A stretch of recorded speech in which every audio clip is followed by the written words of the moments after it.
रमजान तुसी भी डंडी मार जाते हो, अकीदा जो जै पर कुरान सोहना पढ़दा है।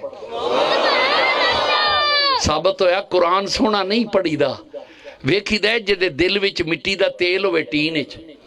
मैं रमजान शरीफ आ गया तो लाहौर मेरा डेरा पहले वसनपुरे होंदा सी, मैं मेरा रकबा थोड़ा जा गखड़ दे इलाके मैं जानदा सा महीने दे महीने। मेरी वालदा किबला कह लगे शाहजान, मैं कहा जी किबला, कह लगे रमजान आ गया है तो जाओ जोड़े ते जरा टीन रखो नहीं कुड़ियो ते एक टीन क्यों ले आओ।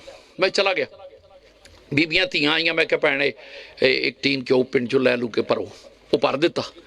आए राती मौलवियां चंद भी झाड़ छड़े। मुसीबत चंद मौलवियां चढ़ना होंगे जो दिल करे झाड़, कोई पता नहीं लगता कदों झाड़ छड़न।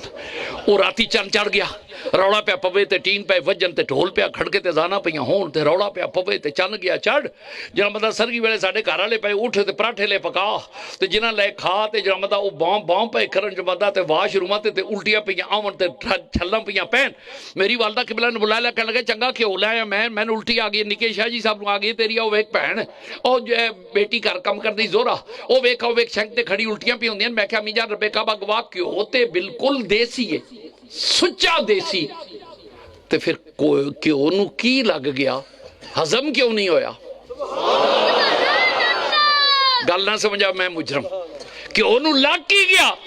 मैं जाके पूछा, मैं क्या दो रहा ये टीन केड़े आंदी है बाबा जान। मैं थले गई, थले जाके स्टोरेज वेख्या ते रोंदी आ गई। मैं क्या की होए? कह लगा हजूर मेरी गलती, तुहाडे रोजे खराब हो। मैं की? कह लगी मैं घ्यो वाला टीन जल्दी च नहीं फड़िया, मैं वो तेल टीन फड़िया जिहदे मिट्टी दा तेल है। मैं क्या खाली सी? आख लगी आहो।